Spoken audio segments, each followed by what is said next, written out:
very interesting hat. I will say that. So, it's an art. Yeah, we're live right now. So hang on a second. I got to make sure I mute that out. Otherwise, it's going to be crazy. True.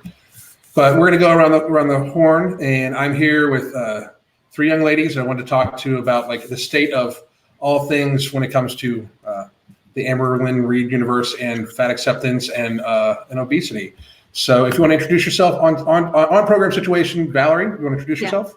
Hello, I'm Valerie, and I've been watching Amberlynn for like a year, and over time I slowly started seeing myself in her and realizing that like that was going to be my future if I didn't get it together. And I decided that I was going to because I saw so many people in Amberlynn's like community talking about the same things that I was feeling. I decided that I wanted to make a channel about weight loss for those people who also watch Amberlynn but also want to see somebody actually trying.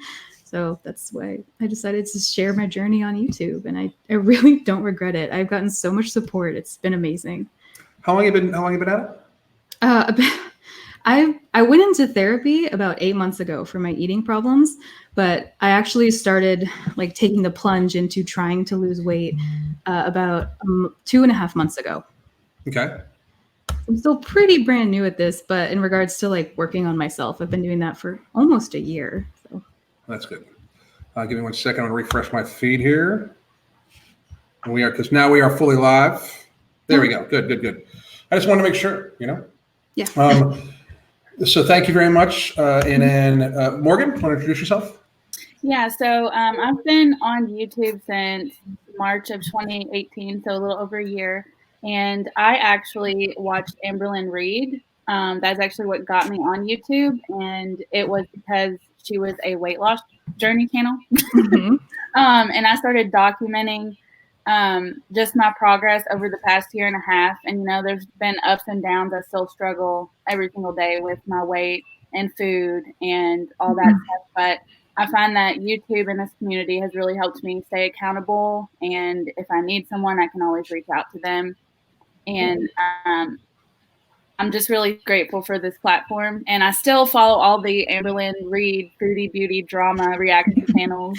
Most of the reaction channels actually talk to me on Twitter just because it's kind of like when I watch them, it reiterates the fact that I don't want to become that person ever.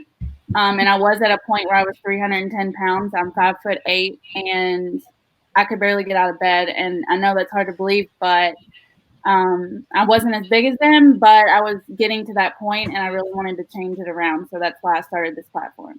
Well, weight affects everybody differently. I mean, there's some people that are 300 pounds and are pretty mobile and everything like that. But it definitely, definitely affects different people differently. It really, really does. I mean, a lot of that is genetics and like that too. But it also is how you gain the weight, how you carry it, and like your athletic structure, that sort of thing too. But like 300 pounds at 5'8" for a female. I mean, you did a smart thing about making some change. Manal, I mean, and I've talked to Morgan and Manal. I've talked to before on a live with Charlie, but Manal, you have an interesting story too. But go ahead and introduce yourself. Oh, okay.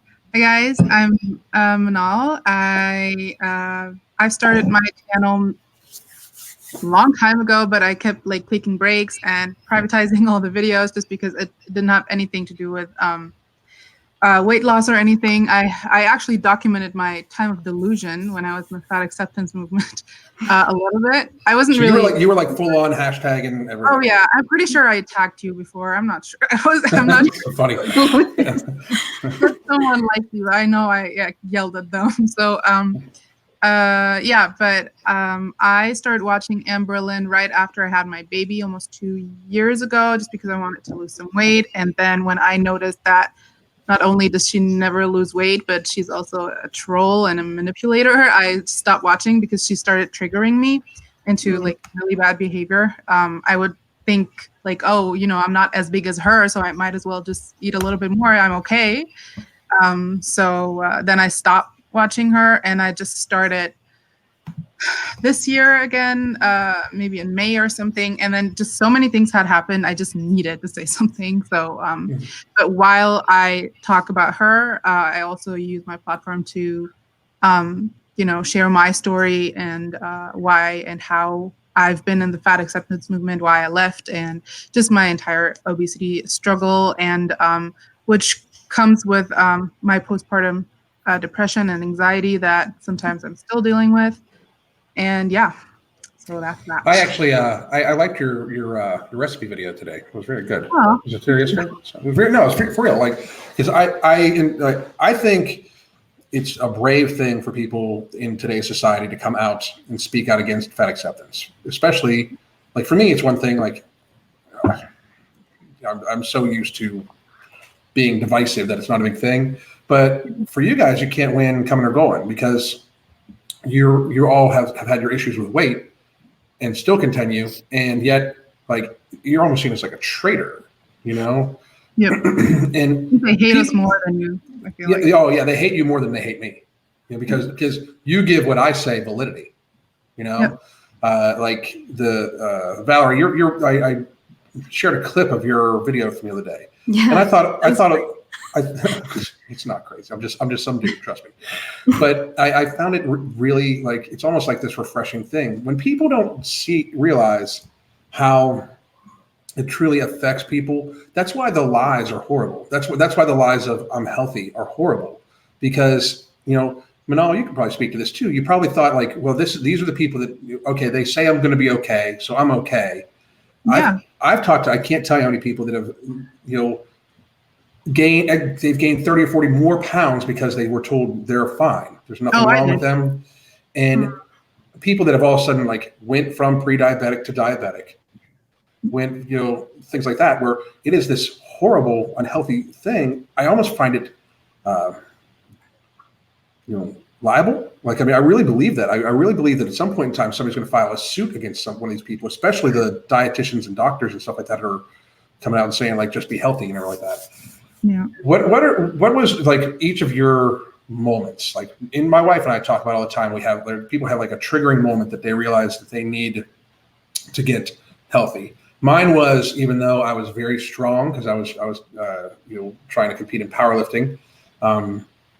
There was two things that happened. First of all, I was getting stronger every day. It seemed like every like pound I gained of weight, I got even exponentially stronger, like every single time. And then all of a sudden I hit a plateau where that just fell through the floor. Like all of a sudden, like I wasn't recovering. And that's one thing where I'm really genetically gifted in. I recover very quickly, and I always have. Like I could work out full body today and I can work out full body tomorrow. Like I'm very good at that. I all of a sudden wasn't recovering, and I was feeling very fatigued. And I've always been a 5-hour night sleeper, you know. And it turned out that I had very serious sleep apnea, and it was keeping my wife up too. And she's the one that told me, and that was like kind of my wake up call, you know. And as soon as I lost about 20 pounds, the sleep apnea went away. I started feeling better again, and we went, you know. Valerie, what was your like moment? You know, what's crazy to me is that through, and I guess this is just kind of the way that delusion sort of works. It's like in high school, like my mom was diagnosed with cancer, and I spent my whole adult life pretty much taking care of her. You would think that doing all of that, I would have dedicated myself to being healthy, knowing what it's like when somebody is not healthy and how valuable it is to have that. But my mental health issues were so intense that I didn't value myself. And I thought that for a long time that by giving myself what I want, when I want, and just like trying to focus on being happy all the time, that it was self-love, and that's what I was doing. But it got to a point earlier this year where things began to get really stressful for me, just for a bunch of different reasons in my life. And when I decided that I wanted to try dieting, I kind of like lost it. This is like the first time I truly challenged myself in a long time to take away that coping mechanism of food, because I was just coming at it as I was just trying to prevent future damage, because I saw what Amberlynn was going through. And in doing this, I ended up going to a doctor's appointment and finding out that I had fatty liver disease. And all of this time that I thought that I was like preventing myself from having, like, you know, I was like, oh, in my 40s, in my 50s is when it's going to catch up with me. I'm fine now. Right. But it had already started happening. And so I didn't have any like rock bottom moments before I started trying to change, other than just like, I was not okay with the idea that I couldn't be myself without food. I couldn't feel okay without food. I wanted to learn how to manage my emotions better. Right. So you basically were self-medicating Yeah. via food. It was just like, it was self-soothing. And what I found when I started doing DBT therapy was that, like, to self-soothe, we tend to do things that involve our senses, and food involves all 5 of your senses. So it makes sense why people reach for that. It's incredibly grounding. It brings you out of your head into the moment. And so now I focus on trying to find things that engage my senses instead of using food. Sugary foods, was that the thing? No, I'm a salty person, actually. Salty. Okay. If I ask questions like that, honestly, it's like kind of like half research, but half of them just so used to asking stuff like that. a lot of people have the sugary food thing because it's like, it is literally like a self-medication type thing, because sugar is such a dopamine release. Morgan? So I guess my aha moment was when about a year ago I stepped on the scale and I was 310 pounds, and I was always that person that avoided the scale. I didn't want to know. I just felt like I kind of had the reverse body dysmorphia, like not diagnosed, of course, but I mean, I didn't see anything in the mirror. Like, I thought I was okay. Yeah. And I never went to the doctor. You know, I was one of those people like, I don't want to know what's going on with my body. I don't want to know how much I weigh. And I was a part of the body positivity movement as well. Not, you know, as much as Manal was in her journey, but I was in that movement for probably about a month. You guys were making me want to check my emails to see if I ever got emails from you guys. Until I realized that I went to the doctor, I got a physical. You know, my BMI was, I can't even remember the number. It was awful. And she was like, you have high blood pressure. And my blood pressure, I think when I went in, it was like 191 over 115. Oh my goodness. Yeah. And she was like, why haven't you come to see me? And I'm like, because I was scared. I didn't want to know, because I have what they call white coat syndrome. Like, I hate doctors. Like, I go every year to get a physical. I do that at least. You know, I go to the dentist. I take care of myself now because I also deal with anxiety, which amplifies all of that in itself. But so, and also my husband and I want to start having children in my early 30s, and I'm turning 29 this year. And I used to always tell myself, well, I'll just wait till I'm 30. It's no big deal, you know, but I could have easily had a stroke or, you know, not woken up one day and I didn't even realize it. So the fact that I want to have kids in a couple years is basically what keeps me going. Yeah, I mean, I always, you know, I've been, especially lately, like, if you think you're having issues now, think about 30 years from now. Like, especially if you want to have kids, you want to be there, you know, like, I want to see great grandkids. And trust me, my son's out of the house. He's old enough to be out of his house. He works, you know, he pays his bills and stuff like that, but I don't want grandkids yet. So I'm a long way away from there, but I want to see great grandkids. But you're talking about like reverse body dysmorphia. I didn't see anything like, I loved who I was when I was big. I fucking loved it. Like, I was massive. Like, I mean, I'm not a small guy now, but I was massive, you know, like I could walk into just about any gym and feel like one of the stronger guys there. And like, especially pound for pound. And for my age, I was one of the stronger. I loved how I was thick and, you know, permabulk type lifter and, you know, squatting close to 600 pounds. I loved it. And then all of a sudden, like, I was like, oh shit, I'm going to die. You know, like, I mean, like, it really, like, oh shit, like, you know, beautiful young looking wife who is younger than me, but beautiful young looking wife, and my son, and like a lot to live for. Like, what the fuck, you know, like, I was stupid. Like, then I look back on like all this for like the possibility of winning a ribbon. Yeah. Because that's what it is. Like, it's the possibility of winning a ribbon. That's it, you know? Right. That's all. So, Manal? I forgot the question. What was your aha moment? I'm sorry, I was so focused on what everyone's saying. Okay, well, I feel like I didn't have I had multiple aha moments in the past, like since the past 2 years. After I had my son, I had a massive pain that I've had before, but then when I went to the hospital, and it was horrible. Like, I was screaming on the ground in the hospital. I was literally yelling answers at the nurse, the poor woman. But it turned out that I had gallbladder problems and I had to have it removed like immediately. And when I asked the doctor, because I didn't know, I didn't want to know about problems that come with obesity because I just didn't want to know. Like I was like, no, I'm happy, I'm fine, and I don't want to know. So I asked the doctor, so what happened? Like, why is this happening to me? And he said, well, it's a side effect of obesity. Duh, like I mean. And then I was so. I wish they wouldn't say it like that, though. Well, he didn't say duh. I mean, he was very nice, but no. But I've been like all my life, doctors have told me like you need to lose weight, you need to lose weight. But I just never really listened to them because I didn't feel anything. Like I was fine the whole time.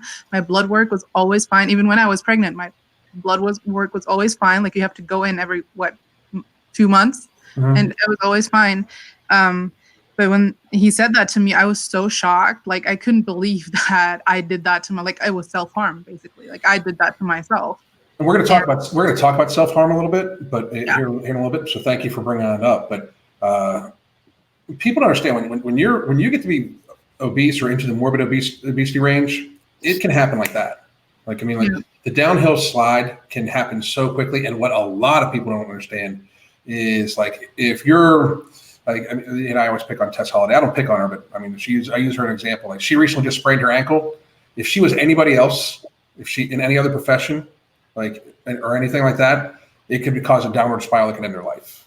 Like she recently just sprained her ankle, so she is rich and famous. She can lay down for 2 weeks, or 3 weeks. Yeah.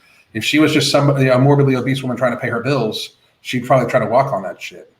And that becomes a debilitating injury. Debilitating injuries for morbidly obese people become life-threatening ending injuries because they most of the time deal with depression, and then they end up eating more, and then they gain more weight, and it spirals out of control. And onto the point of self-harm. I am one of the videos I'm making tomorrow is actually kind of I'm worried it's going to actually fuck the channel up.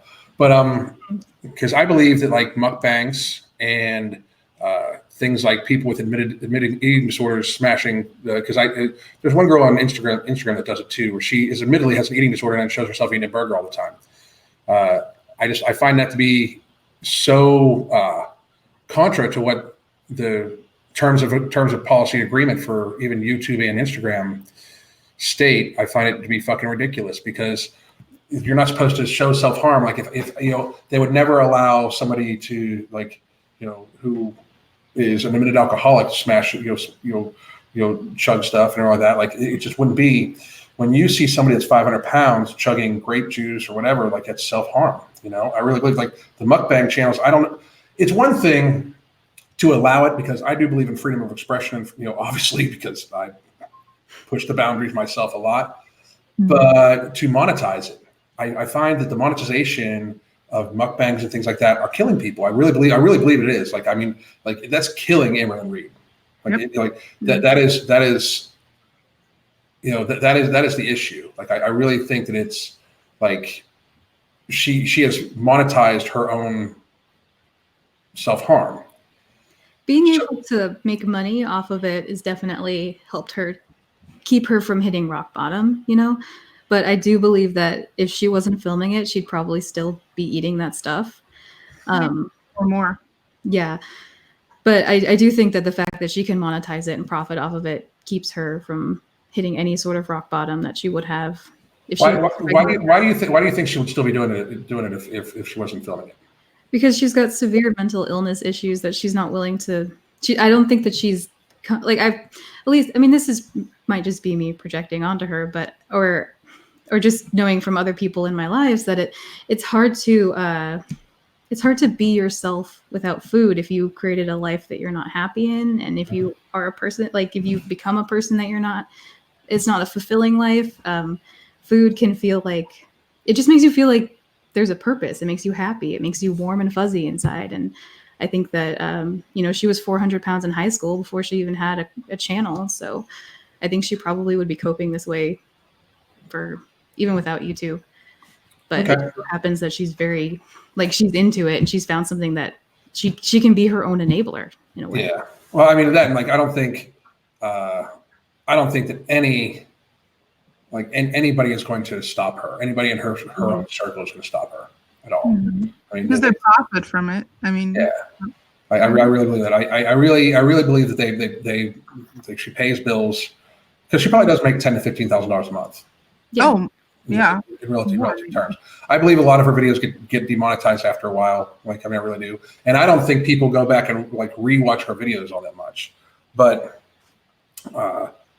it's kind of crazy that like to not be able to stand up to cook and then just watch somebody eat a whole plate of food. I just find it amazing. What I find kind of amazing about that poor young lady is that so many people, like, the help she's been offered. Because I mean, when she reached out to me, I gave her the answer she didn't want to hear because I think she wanted me to like send her a probe. Oh yeah.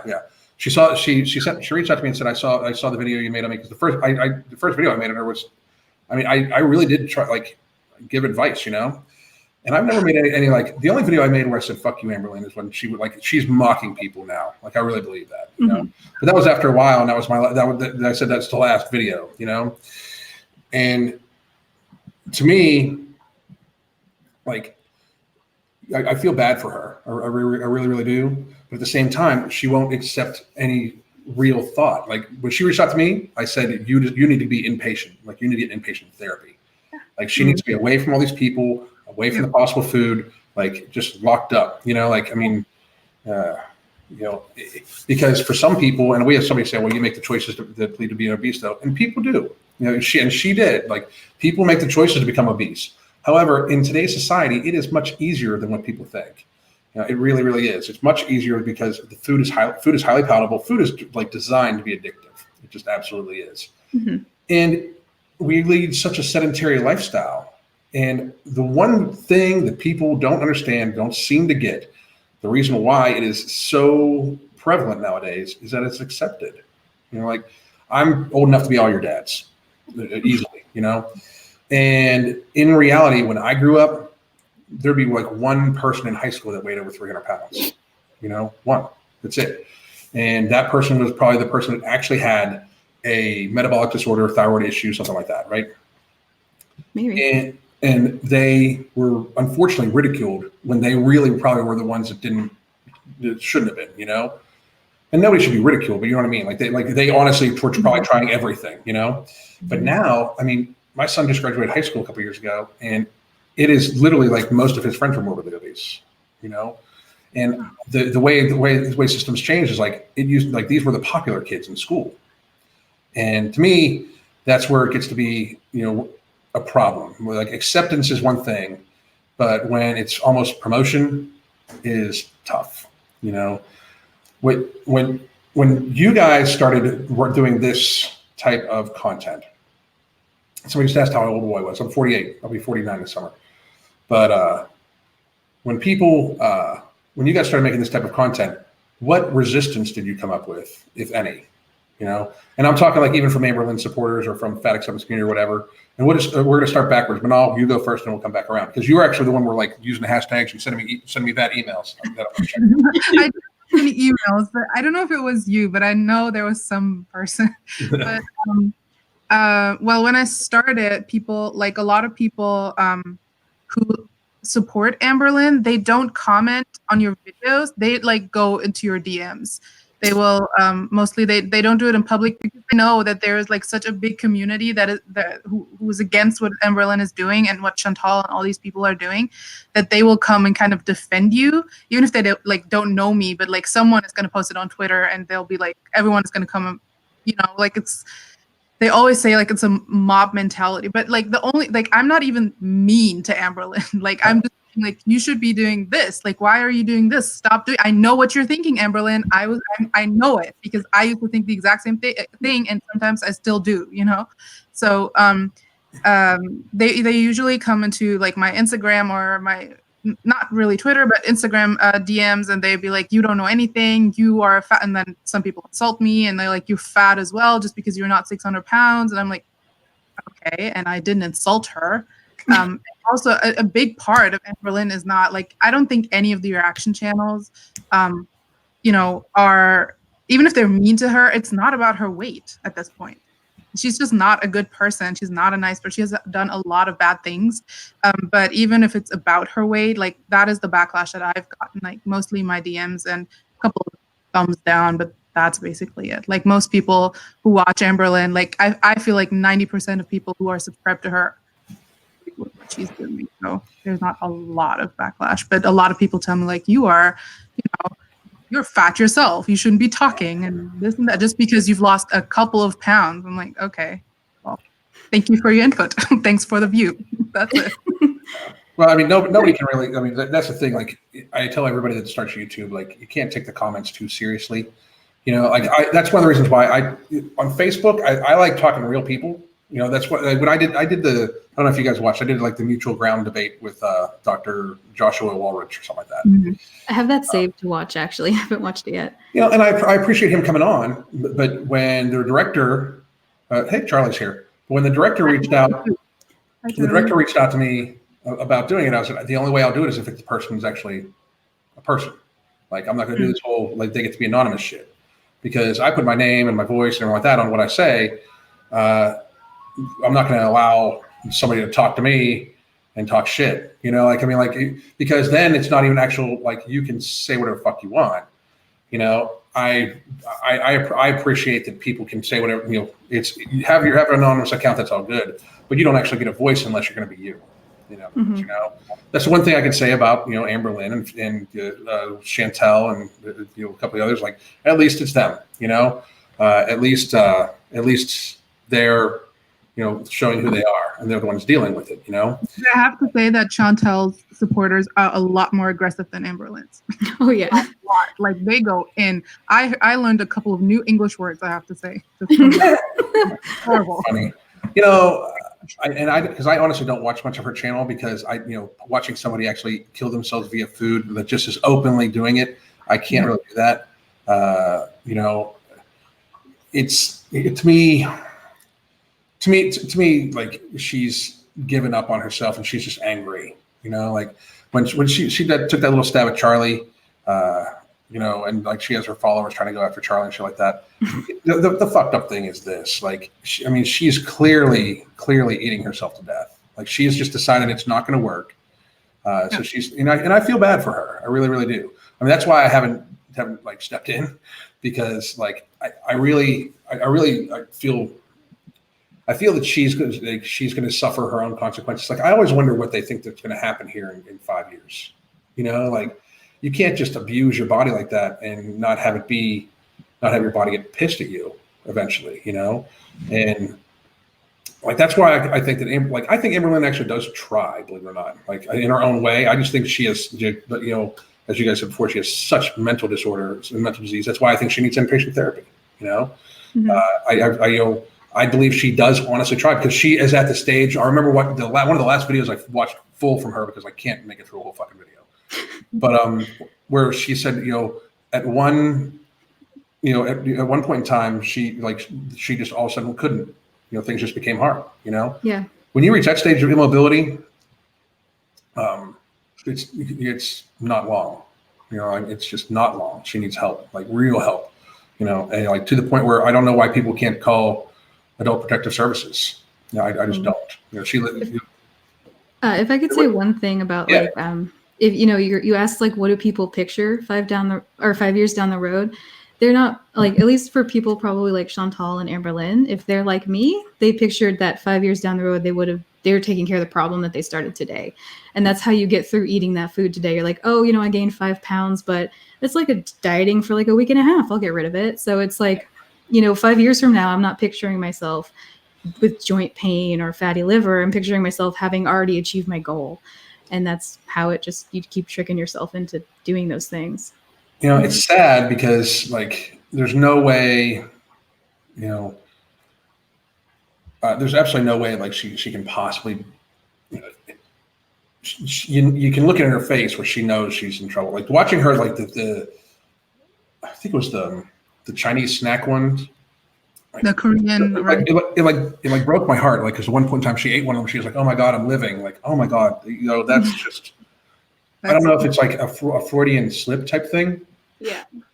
because it was so bad. Like, If I mean, I could say one thing, reiterating back to what you said, Alan, about the inpatient therapy for Amberlynn, I think that she is probably legitimately terrified to do it and accept help simply because she will go through withdrawals.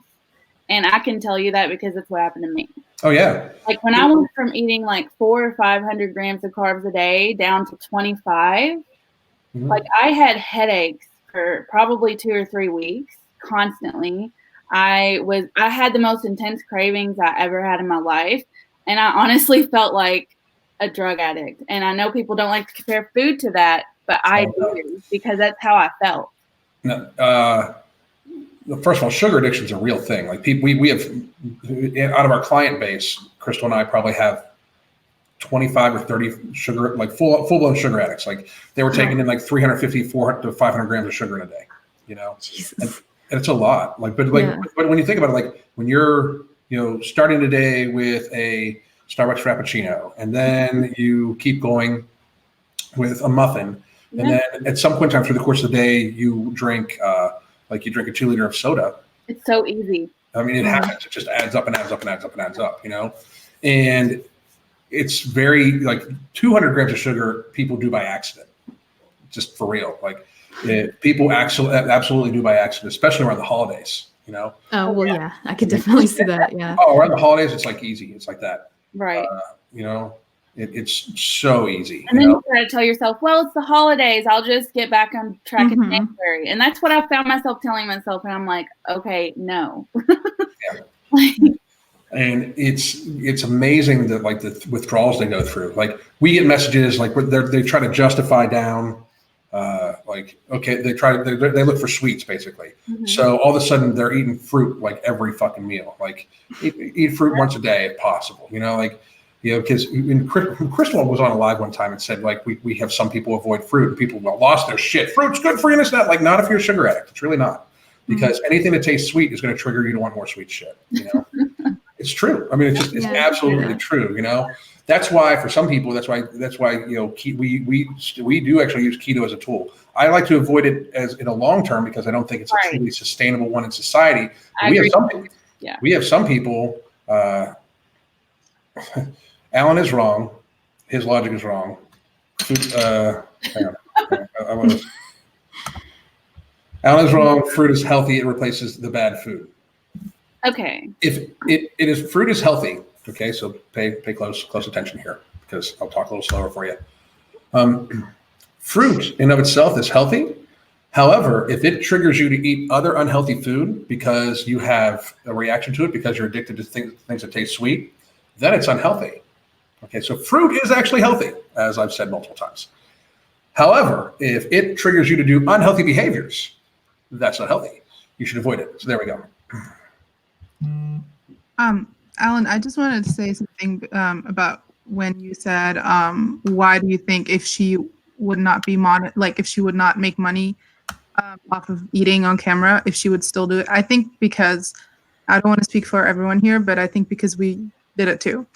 Like I was just talking to Morgan yesterday and I was saying, like we were talking about Chantel, and she was eating one burger and fries and one like medium-sized drink. And I was like, who are you kidding? Like this is not the only food you're eating. Like I know when I need to go and binges or like just sometimes just a regular day, I would eat like 3 burgers, and like have dessert, have this and like don't lie, right? Like we know, and that's I think why like people who are obese, like we can just relate, and then also we know what they're doing. Like every time they lie, like we know that they're lying, so we can, but like sometimes like even my sister, one time my sister said, well, maybe she doesn't like that I do videos on Amberlynn, so she was like, oh, you're so mean, and maybe like if she's just having one meal, it's okay. I also have one meal. My sister is like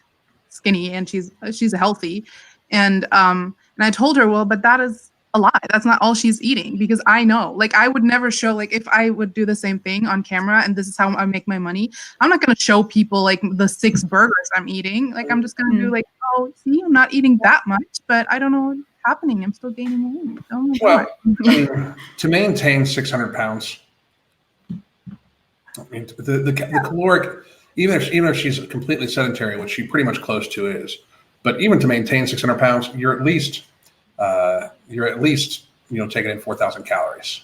At the very least. And Which that's is honestly easy to do. It's 2 fast food meals, like 2 big ones.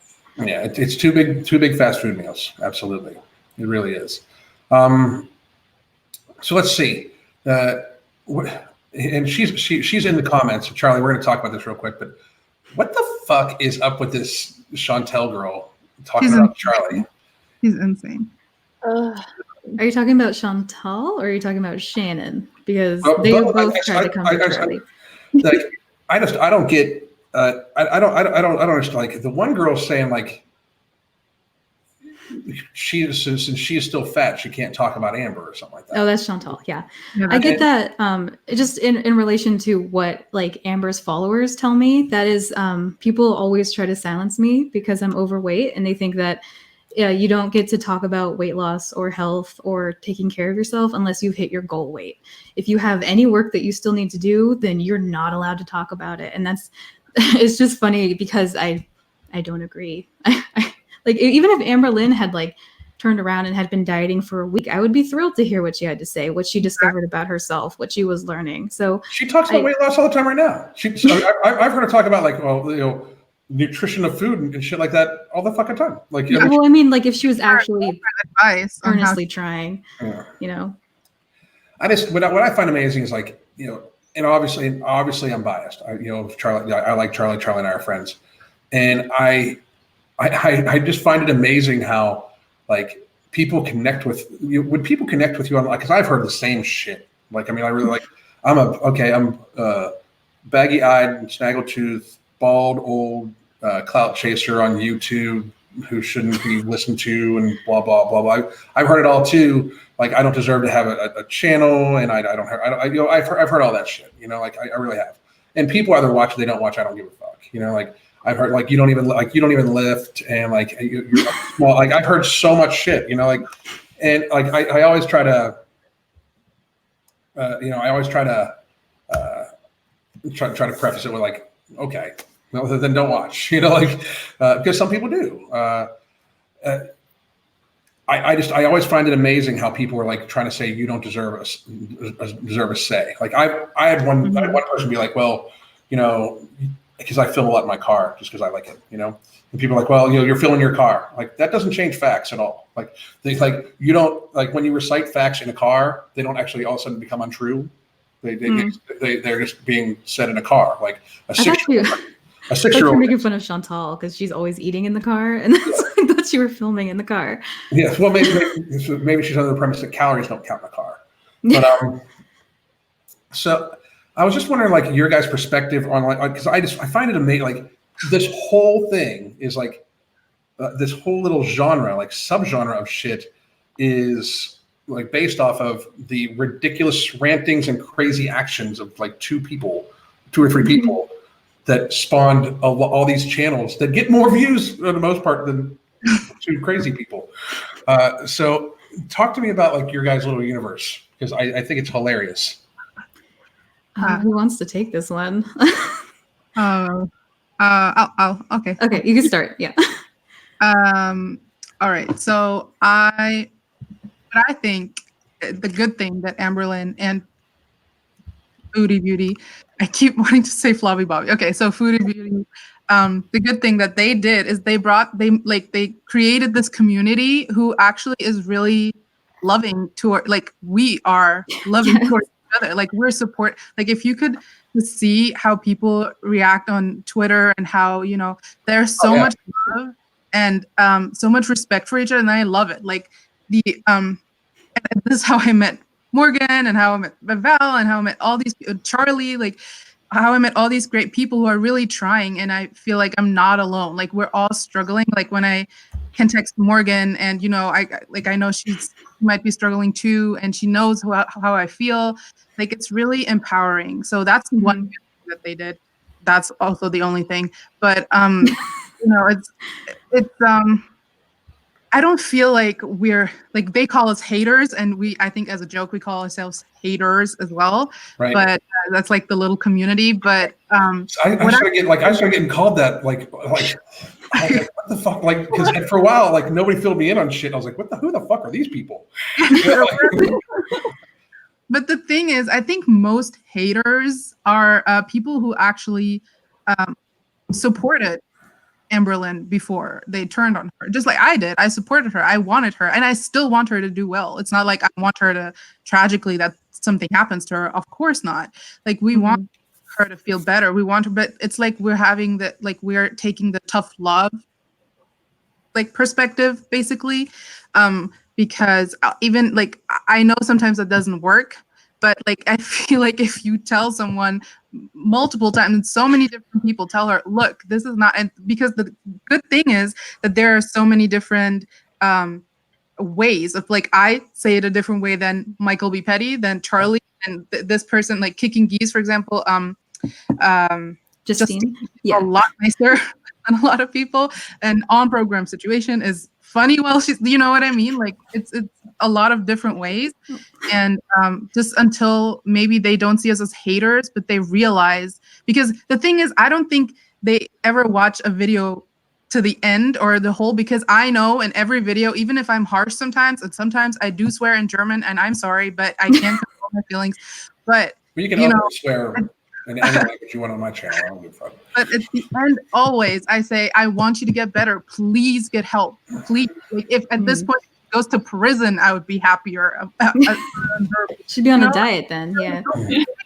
You know, it would help her, you know, and that's, I just think, like, it's a good community. We're trying to hold them accountable. And sometimes it's also funny, but, you know, we're trying to hold them accountable. And we're not hating them. Like, so many people, like, when I post a video, like, I think 99% of the people who come to my videos are from the hater nation. And they all, you know, they are so supportive. Like, the other day, it was really hard for me to post that video, but I had a little bit of an anxiety attack in the car, and people were so loving and so supportive. And I cried again because of that, you know, and the same people are not gonna, you know, they're not hateful people, but after all the shit they have seen on these two channels, and how they're, you know, like, basically they're just making fun of, like, it's, and Amberlynn, I'm sorry, I need to say this. When you said you feel sorry for Amberlynn, don't, Alan, seriously, don't. Like, I sometimes feel sorry for her, but then she did one thing, and I was like, bitch, never again. Like, I'm sorry. The thing is, like, Crystal and I deal with like morbidly obese people, like nobody her size, because once it reaches a certain, especially her size and her weight, you know, yeah, because then there's like medical issues, like, I mean, she's got to have multiple medical issues going on. Like, she's got lymphedema. We know that. And but she's not even letting on like the others. I mean, I'm sure. Shit, sorry, I dropped my phone. There's got to be multiple other things, you know.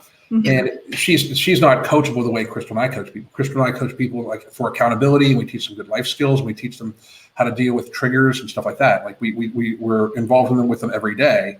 But she needs somebody, like, in person, like, holding, like, not letting her eat for a while. Like, she needs like this serious hard detox of it. You know? She can afford it though. That's the thing. Like, when that's where, but it's a total full blown addict. You know, I mean, like just because, I mean, like, there's a lot of people, like Charlie Sheen could have afforded therapy a long time ago, and he fucking still like let it ruin his life. You know. Yeah. You know, the amount of, like, the amount of damage done to her joints and all like that. Like, she shouldn't be walking like the way she does that marching shit she's doing. Like, that is like begging, like, that is one misstep away from, like, you know, fucking her knee up to the point where she's done. You know, like, she needs to be, like, there needs to be physical therapy. There needs to be all sorts of shit. I don't know if somebody's asked me, like, what medical issues do I think she have. I find it almost impossible that anybody eats like 4,000 to 5,000 calories a day at her weight. The way she eats, like, the junk food she eats, doesn't have some sort of, like, she's got to have some sort of issue with sugar, blood pressure, cholesterol, that sort of thing. Like, she eats straight garbage to eat. Like, no eating, like, people understand 4,000 calories a day of, like, rice, veggies, and lean meats. Well, it's almost impossible. It's so hard. It's a fucking copious amount of food, you know. That's why when you see these big powerlifters and bodybuilders, you see them eating like Fruity Pebbles and shit because like they have to get like, or brownies and stuff like that. Like I know a few powerlifters like will have like protein brownies and stuff like that like often during the day because they have to get the calories in, right? I just think that she needs help, and I feel bad for her because I see the addict speaking. You know, I get angry at her, but I also get angry at YouTube for allowing her to be monetized. When she was bitching about YouTube like rejecting her, I found it to be, that's not your wake up call. Like, I mean, to me, I found, I find it just like this hard thing to watch. That's why I don't watch her stuff anymore. I watch your guys. I watch her like vehemently through you. Well, I think that Amberlynn, because she like, I get this comment all the time from like people who don't understand why I'm doing what I'm doing, and they're always like, how are you just talking about like an obese woman? And it really bugs me when people boil down people like Amberlynn or Chantal into just being an obese woman, as if there aren't other things that they do on top of that. Like Amberlynn is also extremely manipulative, and the whole I'm putting YouTube thing. The whole YouTube thing, I was like, not for a day. Crystal and I looked at each other and we were like, not even for 24 hours. Yeah, and so while I definitely understand, nobody gives up $10,000 to $15,000 a month, especially when they have no other fucking skills. Yeah, and that's what I'm saying. Like that's where I stop, because I do feel sorry. Like sometimes I watch, like there was this one video she did when I think it was right before she quit her 100 days of uploading challenges. She looked miserable. Like she was so tired. You could tell, and I felt sorry for her. But then she does things like, I don't know, Alan, if you know Nikocado Avocado, he's a disgusting God. And he did a video where he chicken. He was like he ate like Amberlynn. I don't know. He said like what Amberlynn really eats in a day, and she sent him a message saying, if you want to really trigger people, eat this and that. That's really extra. And like she plans this out. This is her job. That's why I don't feel sorry. You are doing this on purpose. When you eat a whole bag of chicken nuggets and then you tell the person who wants to do a video like you, tell them, oh, if you want to get people really angry, eat this. They get really angry when I do this. She's just doing this for money. Like, even if it's an addiction, but she's doing it like, I'm sorry. I need to calm down. She's not like a lost little baby. She's a grown woman, and she's like, she told a story about how when she was a child, she used to manipulate adults at school into giving her a second lunch. Like she's very good at telling people what she thinks they want to hear to get whatever attention and response that she deems necessary. And it's kind of creepy sometimes when you think about it. Well, most addicts are. Most addicts are very manipulative to get what they want. We're Crystal and I are good friends with Amanda from the show Family by the Ton. Oh wow! Both Amy and Amanda. We met them when we were in Atlanta, and I had done some videos about the show because I found the show rather interesting, And the producer had actually reached out to me at one point in time and was like, "You want a show?" And I'm like, don't want to fucking necessarily do that, but she talked about like when she was full blown, how manipulative she was, and like she would like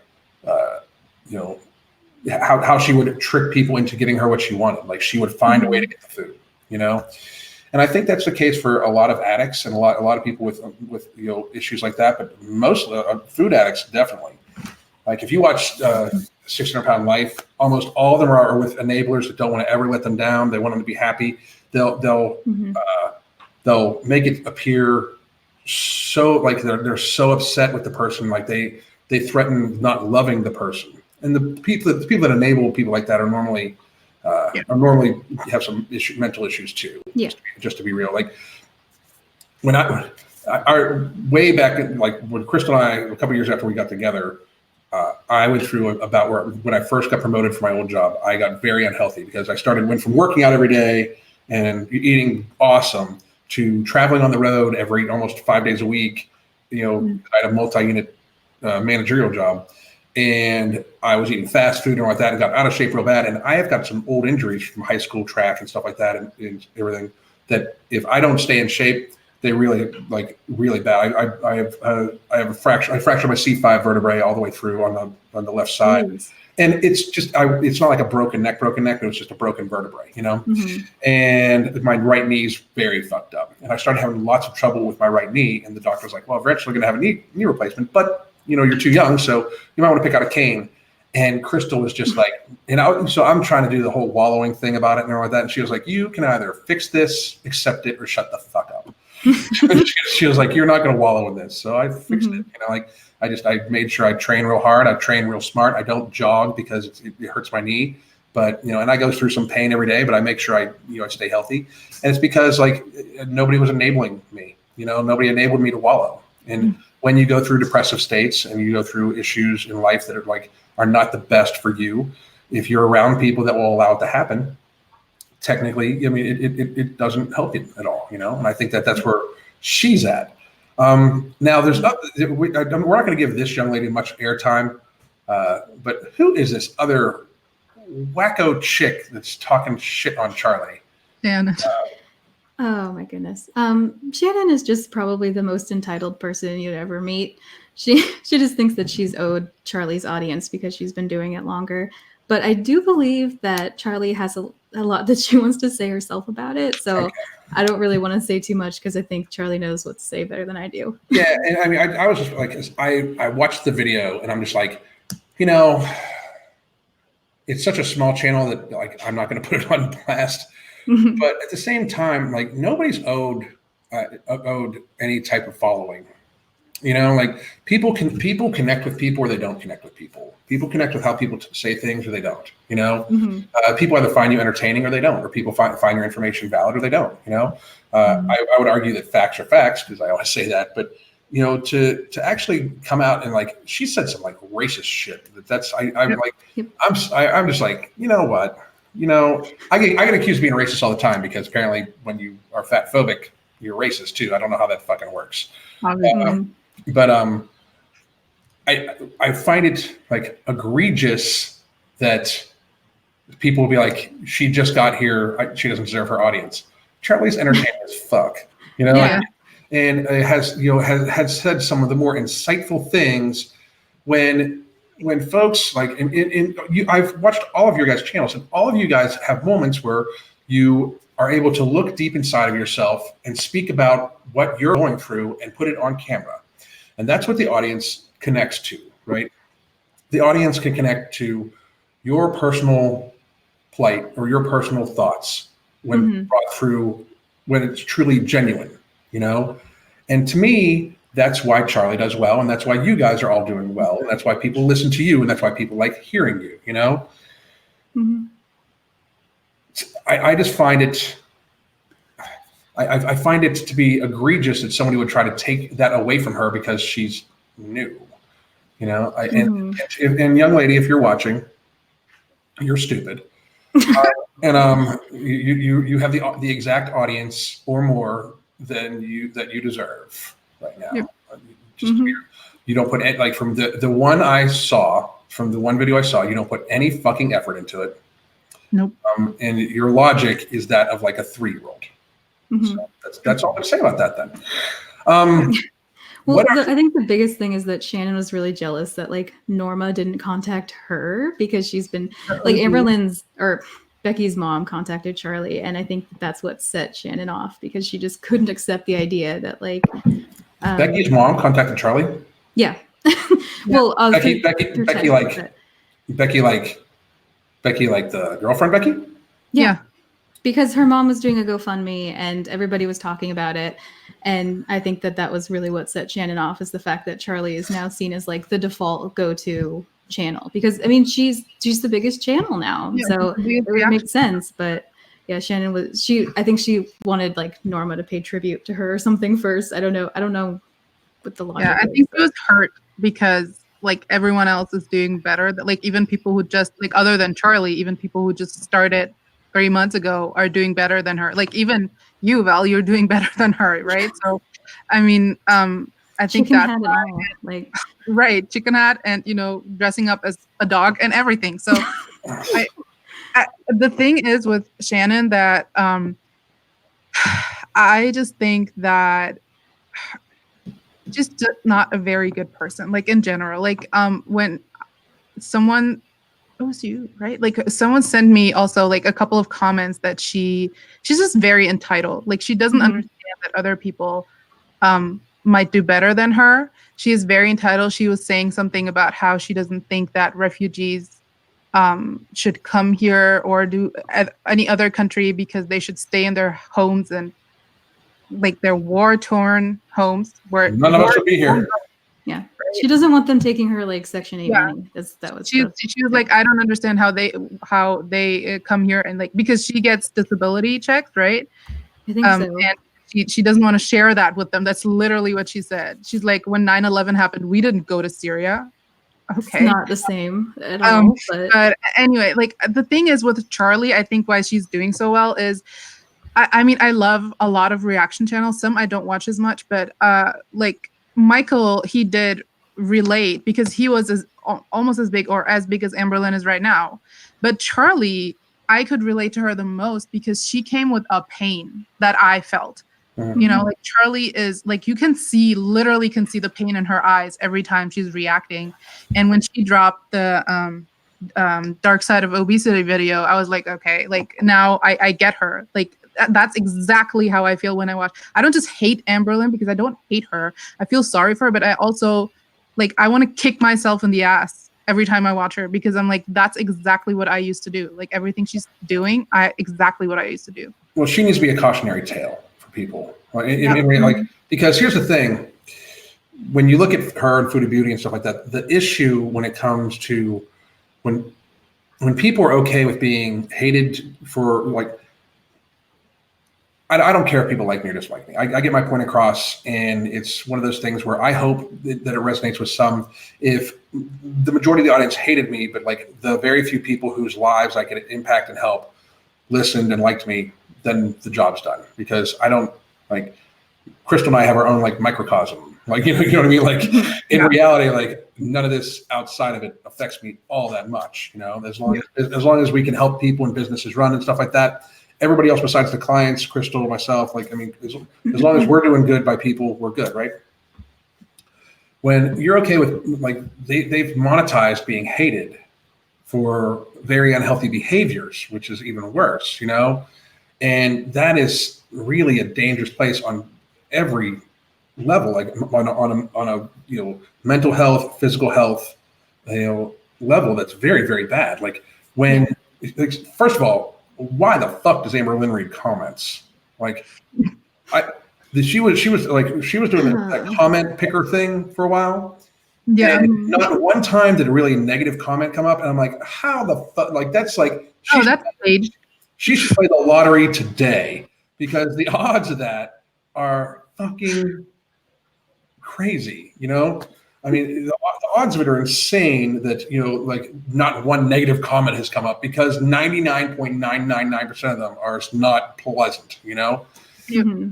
And I don't understand why, you know, she would do stuff like that. But again, that's because I believe she's a total food addict, you know, like full blown. We don't want to give her, I don't want to give her too much time. I did want to talk to you guys about like where you see like yourselves going, like what are your goals, and if you have any questions for me or anything like that, like about like in ways to help deal with the stuff you're dealing with, or if you've had sticking issues, I'd love to open up the floor up to it, and we can do like just like a Q&A on how to, you know, on how to keep going and what you guys should do, because, you know, I try to like, we have our own clients, of course, but we try to provide as much insight and information as we can to everybody. So let's go around the horn. Morgan, you haven't gone first yet, so you're up first. Okay. So basically, like what I'm struggling with is what you want to know? Yeah, like you do keto, right? Yeah. Okay. So what are your biggest struggles right now? I still have a lot of cravings for sugar, and not so much the salty stuff because, you know, I eat a lot of, not a ton of fat, but I do eat some fat because people always get a misconception that you have to eat a lot of fat on keto. But if you're obese, you don't have to necessarily eat a lot of fat because you're going to burn your own fat. But yeah, I I just have like this feeling inside my gut that I'm just like terrified to eat sometimes. And I'm just going to be 100% real with you. Like there are times that I don't eat because I'm scared that I'm going to gain a pound, or I legitimately fear food. It's a thing. Like I went from being a food addict to now kind of being scared to eat. And I'm also battling, should I continue keto? Is it really going to be sustainable? Is this why I'm fearing food so much? I'm just kind of at a loss at this point, to be honest. How much weight have you lost so far? 13 pounds in a month. Okay, 13 pounds in a month? The first month? Yeah. Okay. I would sustain keto for at least a little while longer. But if you lose another 13 pounds in a month, that's, not that that's too high. How much do you weigh right now? 287. 287. That's basically what, 4 pounds a week. So that's somewhere in there. 4 pounds a week is okay. Are you getting any kind of exercise in? Yeah, I'm usually going to the gym 2 or 3 times a week. Right now I'm doing cardio, but I'm slowly incorporating weights too. So good. Weights are important, but no matter what exercise you guys like to do it consistently. Like if you like a 30-minute walk a day, I'd rather people do 30, 45-minute walks a day with their dog or their spouse or their loved ones or something like that. I'd rather them do that every single day than to try to kill it in the gym 3 days a week and then not do shit for the other 3 days a week. Like consistency is key. Okay. Especially you should always be stuff you really like doing, because if it's not something you like doing, you're not going to do it full intensity and you're not going to keep it up. You're trying to build a lifestyle basically. Okay. Yeah. The thing about keto that a lot of people still don't seem to get, while it can help hormonally with some people and all like that, the reality of it is it's still calories in, calories out. Like what happens is keto, high fat and higher protein diets are highly satiating. And for people that have issues with sugar, it takes that away after the first 2 weeks. The first 2 weeks have probably sucked, like hell fucking sucked, right? Yeah. Yeah. Like, I mean, the keto, they call it the keto flu, but it's actually sugar withdrawals. Right. Right. So now fearing food, are you keeping track of your calories or are you just eating? No, okay, so a typical day for me is I have a Premier protein shake for breakfast because I'm not a breakfast person. I'm usually not that hungry in the mornings because I have like a full fat dinner the night before. So I'll fast until my work schedule is 11:30 to 8.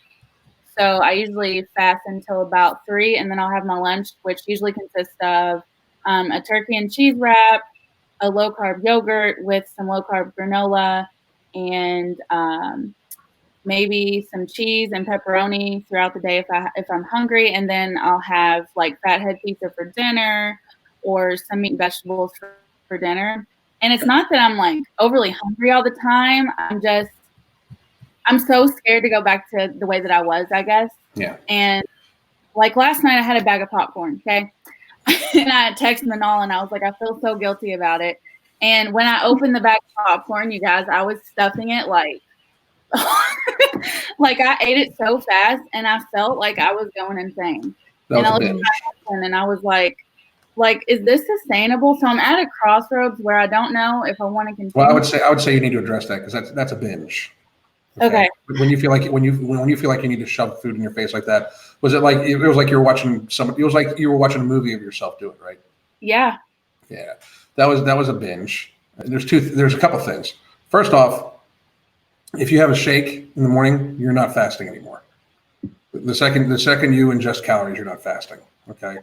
And fasting, like I fast, but in reality, it's like I don't consider it intermittent fasting because I'm just not hungry in the morning. I'm not, What happens a lot of times when people try to lose weight is that they put so much pressure about food on themselves or like that. Like they really, really do. Like we have some clients we don't allow, but we tell them not to track calories because it can negatively affect them. We have some people that only step on a scale once a month. We have one person that steps on a scale once a month and her husband sends us the thing, sends us a number. And it's because you want to avoid things that are going to trigger you like that. It sounds to me like you are really stressing about food to the point where it caused you to binge last night. In reality, find like a consistent food you're going to eat for like a week or two, like every day. Make sure you're feeling satiated. Make sure it fits in the kind of the calories. You should be losing weight, but it sounds to me like you lost 13 pounds in a month on your first month, which can be kick ass.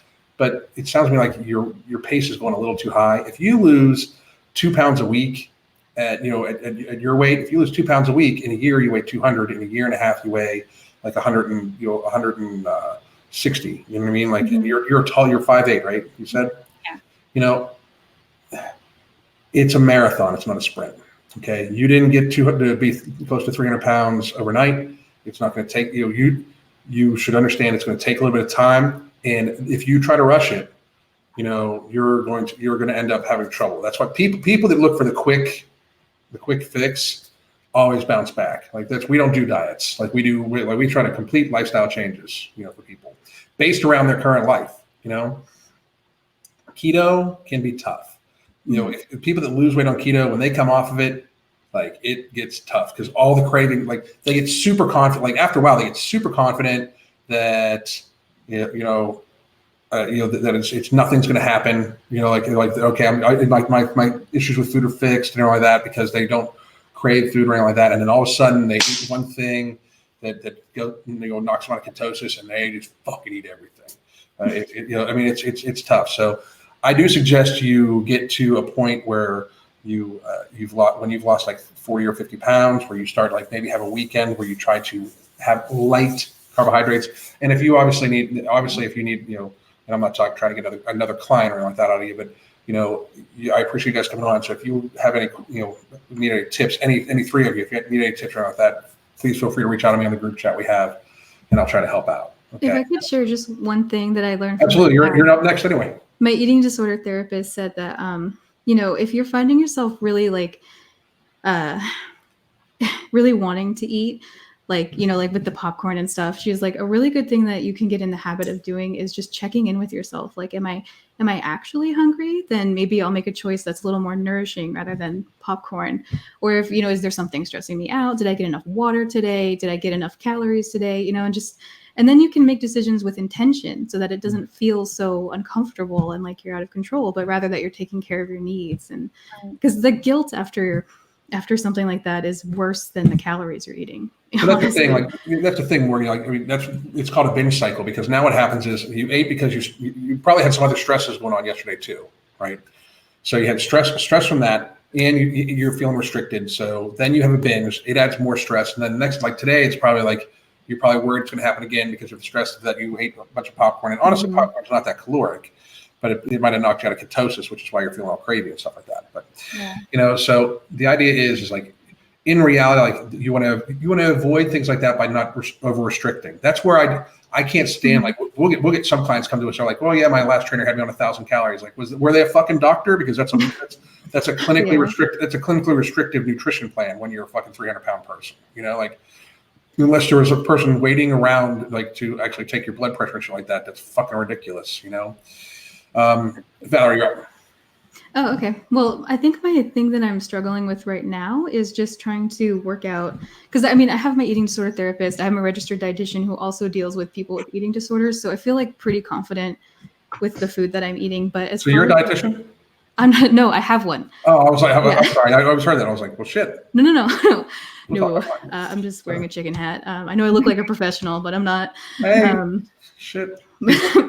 I used to wear a suit and tie every work today. Every day at work. So so I my issue is with trying to I want to do stuff that is more with like weightlifting, but like every time that there are still times where I'm on the treadmill and I put my foot down wrong and I feel like a bad pain, like not like just like muscle tiredness or anything like that, but like so I'm worried about hurting myself trying to branch out and do different things, because right now I just use the elliptical because I don't have to my feet stay in contact with the machine and I can do that. But I would like to try doing weightlifting stuff, but I don't want to put myself out of commission for 3 days because I messed up.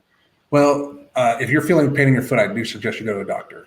Okay. Have a doctor look at it, because you could have anything from soft tissue issue to a torn ligament to a broken bone.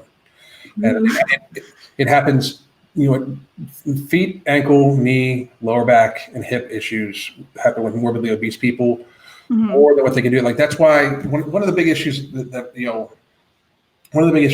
I get from the fat acceptance community is this: like they're constantly on like you can't look at somebody and tell if they're healthy because you can't see their labs. And I can throw an apple in the air and watch it fall to the ground and tell you they're unhealthy because fucking gravity exists. Because when you're putting extra weight on your, on your load bearing joints and on your load bearing tendons, and like your patellar tendon feels anywhere from 5, what is it? Anywhere from 3 to 6 pounds, for every extra pound that you are. So if you weigh 200 pounds more, it's 600 to 1,200 more pounds on your patellar tendons every time you take a step, and that's only running. That's why when I see people have morbidly obese people run, I want to fucking slap the fuck out of them because it's just stupid.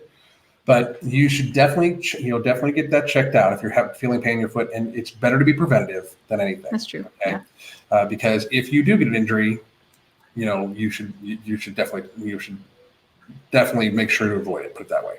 Yeah. The thing with weightlifting, you should find somebody in person to teach you the basic lifts if you've never lifted before. If you want to do free weights, machines, most of the time you can start from machines, and most gyms that you go to, especially big box gyms, have like a circuit that they can walk you through that it's very hard to hurt yourself on as long as you follow the instructions. But you should have the trainers at the gym, at least most big box gyms at least have like an introductory walkthrough, and you should have them explain every piece of equipment to you. And I suggest when you do that stuff, you do it in a way that you can you do it in a way where you can get your heart rate still pumped up, because that's the biggest thing. You want to make sure your heart rate is going and everything like that. So, and one of our programs actually does that for you. So if you get some help with that, let me know and I'll send you our program. Okay, cool. But you need to know the basic lifts first. Like we don't train that at all. Like I don't believe that. I don't like when people train the basic lifts when they're not in person, because so much shit can go wrong, on any given time. So you should have somebody take care of that for you. All right, Manal? So what I'm doing right now is counting calories. I did look into keto before, just because I saw people were losing weight so fast, and that was my mindset. Like, I want to lose weight fast, right? But then I realized that I never started because it was just scaring me. I felt like if I restrict myself that much, it's going to end in a binge. Like, I know myself, it's going to, because I've tried it before, right? Like, I've tried this before, and then I was binging basically for months. So then right now I'm doing calorie counting. I'm doing pretty well. Sometimes here and there, I struggle. But what I feel I need help with, or what I need to research, like, I have a personal trainer right now, but then some stuff happened, like my car broke down, we had to buy a new car. So I, like, in the next month, I don't think I will, because they're really expensive here for some reason, like insanely. So I can't afford that anymore. So what I need to like do more research on is how to create a safe workout plan, because I do lift weights and I hate cardio. I like lifting weights a lot more. And just like try to figure out, like, I don't really know where to start, because she basically always just told me what to do and I did it. I didn't really take the time to ask, like, okay, so what does this do? Why do I do this? I just wanted someone to help me. So she did. And all I need to do is like research what is safe for me to do without, breaking my back. Right. Well, I mean, so are you proficient with the basic lifts? Yeah. Okay. We did free weights, we had machines, like we did everything. Okay. So I'll get a hold of you guys afterwards. I have no problem sending all you guys all our programs. It's just a matter of making sure you're safe with it and all like that. I will say this though, the calorie counting, how rigid are you being about it? I mean, I do. So at first I was like, okay, I'll do 1,200, because I was so close to being 300 again that I was so scared. I just needed to get away from that.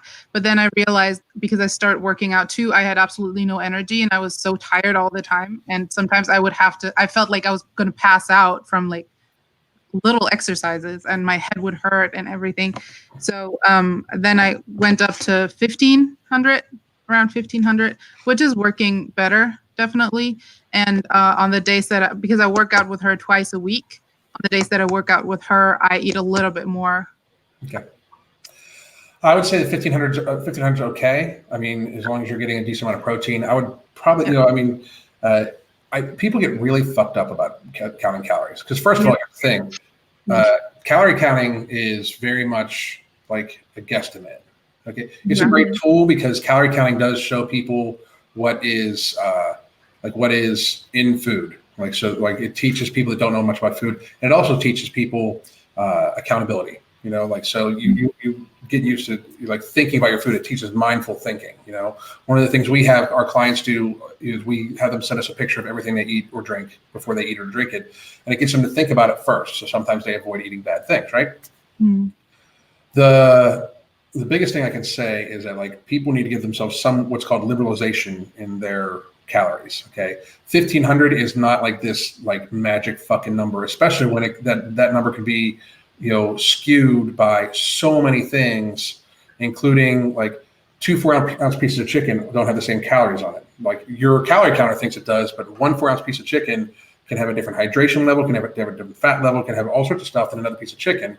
So they can be radically different, like up to like 20 or 30%, And to me, it's, we give people like ranges, okay? And then I give them like a weekly range. So when I first start somebody off, like if I would first start you off, I would give you a range of probably between somewhere around 1,500 to 1,700 calories, okay? Try to stay in there. And while it may not be as slow or may not be as quick weight loss, the thing is, it gives you a range where you don't have to feel so much pressure about that fucking number, because that is not healthy either. Right? I know people that go from being having binge eating disorder to being orthorexic, and that's very not healthy either. Or being orthorexic is just as bad, if you ask me. So you want to make sure that you like have some sort of leeway, because you never know. Like, okay, it's time to go out, or the kid wants food, or something like that. Like, blah. You want to be able to like, all right, I'm at my, I'm close to my calories, and if I go 100 calories over, it doesn't cause some sort of anxiety, because that anxiety can lead to binges or lead to overeating or lead to stress that you just don't fucking need. Stress raises cortisol levels anyway, and cortisol can cause you to retain body fat and everything like that. So a range is better, okay? It really, really is. And they don't give those when you look at MyFitnessPal or Fat Secret or Chronometer or anything like that. It just spits out some random number, right? Not random, it's based off of like 2 different equations. There's the Harris-Bennett and the St. George method, right? But, if you honestly just give yourself some breathing room, like it makes it so you're not this pent up person, because that's no way to live, and you're eventually going to have to live like this. That's the thing. You're eventually going to have to live, okay? And you can't live under that kind of restriction. Nobody can. Like nobody wants to. Like I know, like my first year on YouTube, that's when I was thick, thick. And then I lost weight. And then last summer, like not this past summer, but the summer before, I got down to like 8% body fat because I was speaking at my friend's convention, and that he's known for being really lean. So I wanted to get really lean for the first time ever. And I fucking hated it. I hated myself. I hated like how I looked. I hated like what I felt like. I was super food focused.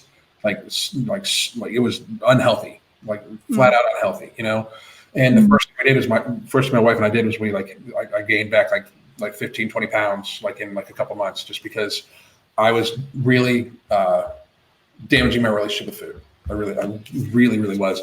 I was like weighing out everything. We didn't eat out but once a week. And then even that time I would like make sure I planned out as much as possible. And it was this thing that was affecting my entire family. That's why that's not that healthy. You just don't want to be a slave to it, because the idea is eventually you need to live. Like, the weight will come off. You just need to make sure you understand it's like this slow process you want to experience every bit of it. The last thing you want to do, and this is why 13 pounds in a month, which for keto most of the times is mostly water weight, a good portion of water weight. You don't want to all of a sudden identify as that person that loses weight.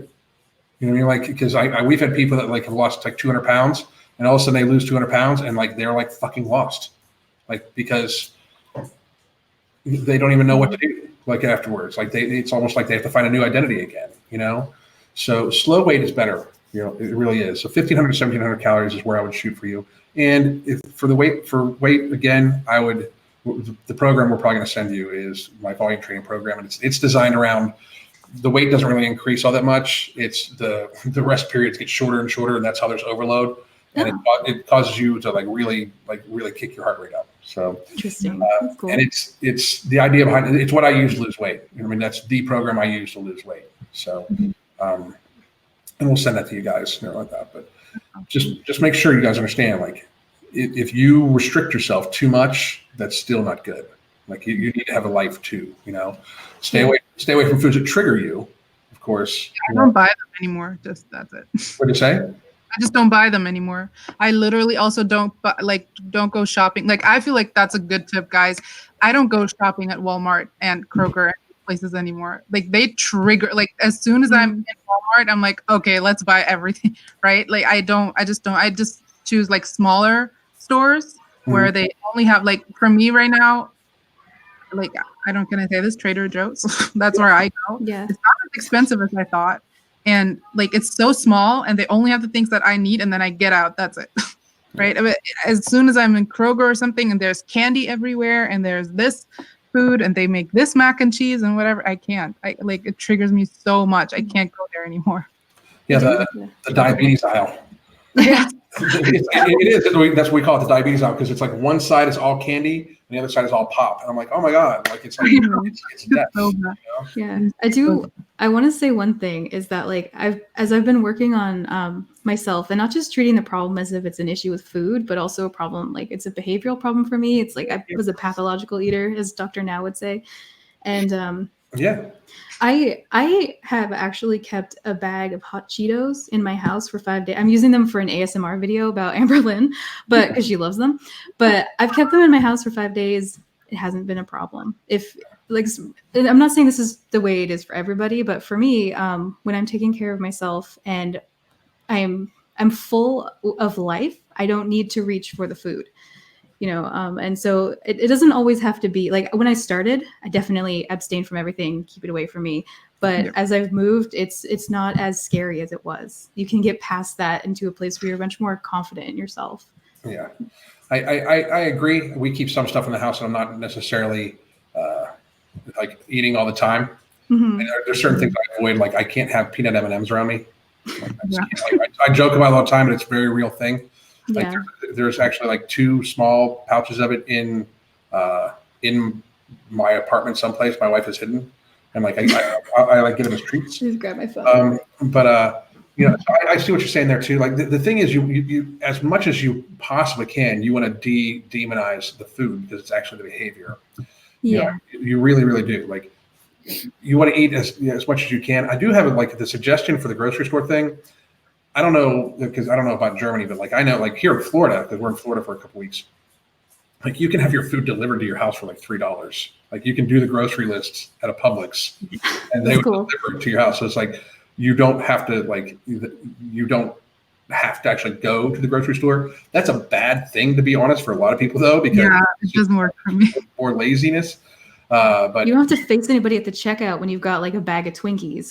Like, you know what I mean? You can easily just add it to cart. Seriously, it does get evil like that. But I couldn't do that because when I was dealing with my postpartum, I was trying to get better by just forcing myself to get out of the house, because I would like stay in the house for a month, literally. Yeah. Like my husband, like he travels, so when he comes home, I would tell him, like, can you get groceries, please? We're out. I would not go out. So right now I buy groceries for 2 days. I don't buy them for a week, just to force myself to go out. Like if I'm in a really bad place, I'm like, no, what are you going to do? You have a kid, you need to feed him. You need to go out. You can't. And I don't use in Germany, credit cards are not a big thing anyway. So I like to use cash anyway. So I can't do I can't Uber Eat. I can't do anything. I have to go out, right? So that's my thing. We like fresh produce, so we try to go out every couple days. Because I eat a ton of veggies, and I eat a ton of salad. Just because my lunch is almost always like a salad with salsa and tuna or cod or something like that, or salmon, something like that on it. So and now I want to go around the horn. If you guys have any questions for me, like any other questions, like about YouTube or anything like that, Morgan. Have you ever dealt with clients who are diabetic? Yeah. Any type 1 diabetics? We have 1 or 2 type 1 diabetics, but what's your question about it? Well, my husband is type 1, and he hasn't been doing keto because the doctor did not recommend it. He has an insulin pump, and so like every time he eats, he has to give himself some insulin. And he is 350 pounds, and he's 5'9". And he's been doing low carb with me, so basically like anything I fix, he'll eat it. But he still has like low carb bread and some snacks here and there. But he's just he's lost 10 pounds over the course of 8 weeks, but it hasn't really gone down, and he's just getting kind of discouraged. So I didn't know if you had any suggestions about a certain weight loss plan or any tips and tricks for type 1 diabetics maybe, or type 1 needs to be very individualized. He should definitely consult his doctor because like it depends on how much insulin he's getting by pump and stuff like that too. You said he's 350 pounds? Yeah. I can't imagine his doctor's not pretty concerned, being type 1 diabetic, and being that size. It just I can't imagine he's not. So, my suggestion would be for him to visit his doctor, and then we can talk afterwards because I can see what I can do. But in reality, he should very, very, very, very carefully watch how much he's going to need to consult with a dietitian to find out what he should be eating, what he shouldn't be eating, because that is tough, especially with insulin pump. And I'm almost like amazed that there hasn't been some sort of other medical intervention at 350 pounds of type 1, just to be honest. Nope. That's kind of fucked up. Yeah. that's fucked up because that's like, they don't say anything. He goes to his endocrinologist every 3 months to get his numbers checked and stuff. And it's just like, oh, looks like you're doing fine. I'm like, he's 350 pounds. Why aren't you saying anything? I don't understand. Second opinion. I know that stuff can be boring. To get a second opinion. I'm sorry, somebody said boring. I fucking support. Oh no, that's a troll, Alan. This bee is an Amberlin troll. Yeah. No, it's all good. But that could be tedious almost, to go get a second opinion, and possibly possibly expensive. But you need to get a second opinion because 350 pounds is not good. I'm still kind of blown away that the doctor hasn't done something. So, and I don't know where Val went. So she needs to get her laptop charger. She'll be right back. Okay. All right, Manal. Real quick, and Morgan, please do once you get that second opinion, once you talk to your doctor, then you guys reach out to me in the chat, and we'll talk more about that. But that's almost like he could have. That's when are you checking for sores on his feet and stuff like that too? Yeah, he's good. Okay, check every day. Okay, man, she's back. But seriously, check every day. Okay, because that's when you can get a pressure sore, when you're 5'9", 350. Okay, so please do. Okay, Manal. I don't have. It can be about anything. It can be about YouTube. It can be about anything. Yeah, I mean, I'm gonna text you and later because I don't know. I don't want to kind of say. Not a problem. Not a problem. But I want to ask you, where do you think your channel might be going? Because I kind of am sad that you didn't want to do a TV show because I feel like we need. You know what I mean? This is. Just to be clear, they didn't offer me a show. He reached out and said what my thoughts would be on it. And Chris and I were like, you know what? We're just we didn't even pursue it, to tell you the truth, all that much. We talked with the guy back and forth about a couple ideas, and then we thought about it. I was like, God, I just don't. It would be different if they'd ask us to appear on Family by the Ton or something like that. Yeah. And it's weird because I don't know if you guys racing cars shows or anything like that, but one of my best friends in forever is a guy who has a TV show called Toy Makers. His name's Dave Ankin. So we might be visiting him and be on that show. My world is very weird, very, very strange. And we're probably gonna be in a couple music videos with the band that's in the intro music to my channel because he's a good friend of mine too. Cool. But where I see like our channel going, we're really just kind of making sure that it stays like kind of fact driven, but also I don't worry about the channel growth as much as people think. Like as long as again we're resonating with people, I do really want to continue to have debates with. I would love to have debates with larger names. Larger names in the fat acceptance community and other communities, because I believe that if they're not willing to talk about their stances, then why voice them? I had something interesting on my Instagram today where the person posted something openly online. I corrected them because they did a little thing where they asterisked out the E and obese. And I fucking hate that. Like I fucking hate that. Like if words trigger you, it's you. Like you need to get some help with that. And I really mean that. Like you should get help if a word triggers you. Like that would be like me demanding that the A in bald be asterisked out. Like, what the fuck? You're bald. It's so ridiculous. But I'm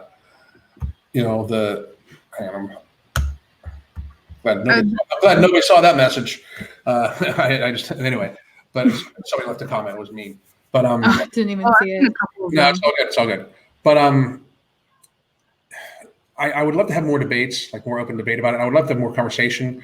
I would, the thought of doing like something on Amazon like Fatopia, like yes, we've thought about, not necessarily something full running like a TV show or something like that, but like a documentary that talks to different like experts and all of that. I think that would be pretty interesting. Just because I find information to be so fucked up. I find information. People are using information like as if it doesn't really exist, and that's a true issue in today's world. Like people not listening to how facts affect them is killing people, and to me that's egregious. So we do have some other plans for some larger scale things with other people, not necessarily in like the fitness realm, but in like kind of the weight loss realm. But I really can't talk about that to tell you the truth right now. So yeah, and hopefully within the next like six months we'll be able to share a few of the other things that are happening. Yeah, it's just that I thought that the documentary Fatopia, it was like a good start, but I didn't feel like it was like a strong of a statement enough. I don't know. No disrespect to the guy who made it, the great work that he even, it's kind of dangerous to talk to these people because they will attack you.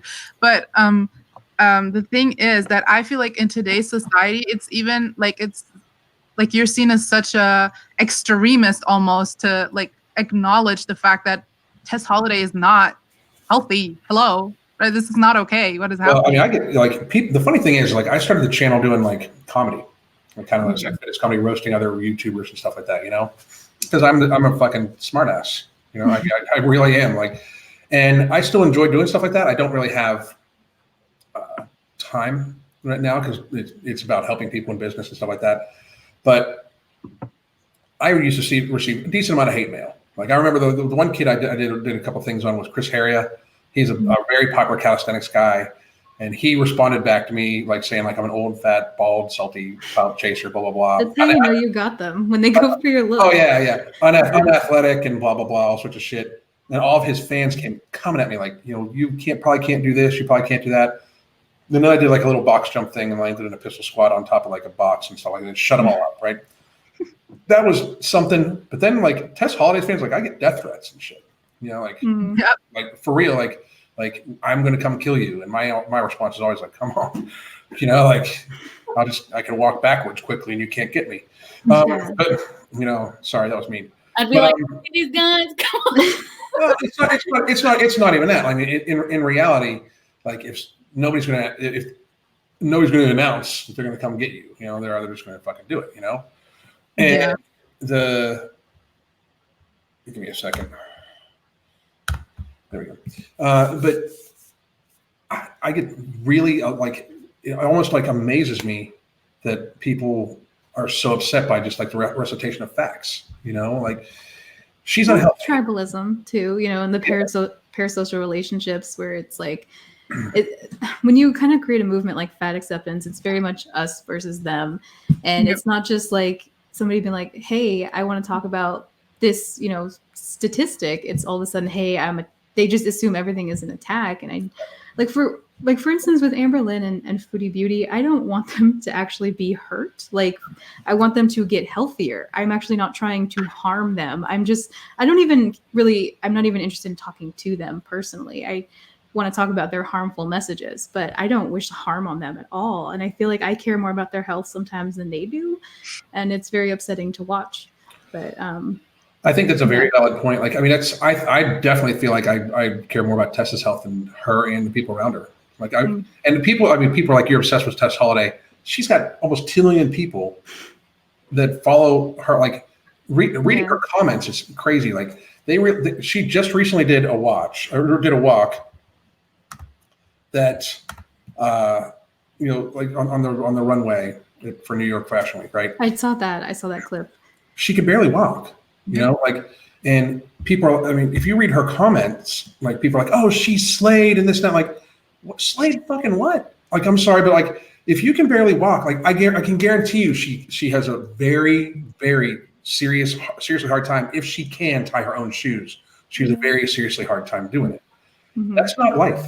I mean, that's just absolutely not. She's not, like, me and the doctor went through this. Like, me and the doctor in the mutual ground thing was basically like, well, you always talk about 600-pound people. Why do it such extreme? I was like, okay, let's take a 300-pound woman. Okay. Like, and this is not meant to mark against any of you guys, but you guys admit that there's health issues, right? Yeah. So women have, one of the arguments against BMI is that BMI was originally made to talk about men, right? Mm. And that is absolutely true. The reason why it's even then more applicable for women is that, very realistically, women have a smaller skeletal structure and smaller muscular structure than men. Okay. Mm-hmm. So if you take a 300-pound woman, no matter how tall she is, unless she's like 6'6", 6'7", she's going to have somewhere under 150 pounds of lean mass. And to put that in reference, I'm 5'9.5", 5'10", and I go right now at about 210, 215 pounds, and I carry about 175 to 180 pounds of lean mass.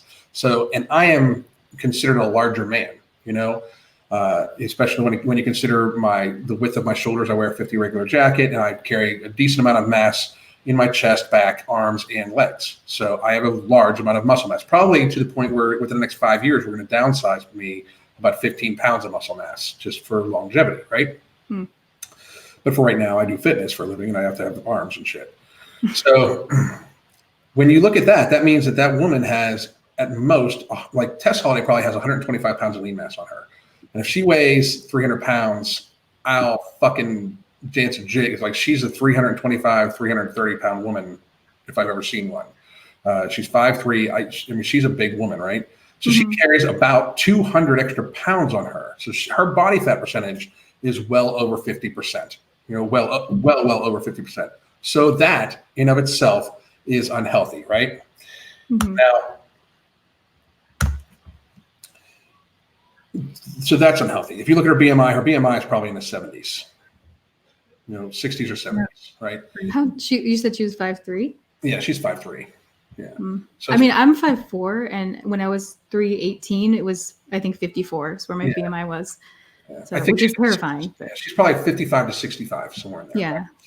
And then if you look at her waist to height ratio, it's probably close to 1. Like, she probably, as like, if you take a tape measurement, which are an inch from where her belly button should be, okay? Not after we're talking a drop, an inch where her belly button should be. If you tape around her and then divide that measurement by her height measurement, it's probably close to 1. I mean, so in reality, that's very unhealthy. Whenever that number is over 50, that's very unhealthy, right? And then if you do the height to weight ratio, she's also, or the waist to hip ratio, her waist is bigger than her hips too, and that's very unhealthy. So there's not a physical marker on her that anybody can tell me that she's not unhealthy. Then you also add with the issue, like the lymph problems with her arms and stuff like that too. She's just an inherently unhealthy woman, right? And when I say that and people get fucking pissed, like, it's one thing for people to get pissed when I say it because they don't want to hear it. But when they say you don't know that scares me about society. It really does. It scares me to think that people can suspend logic to that degree. You know, it's one thing. It's one thing to be unhealthy because that's a temporary state for most people. For most people that are able-bodied and are younger, you know, they can change that. You can change it. You can. Mm-hmm. For a lot of people with emotional issues and stuff like that, it's going to be much harder. But you can change it. But to deny it, that's scary to me, you know.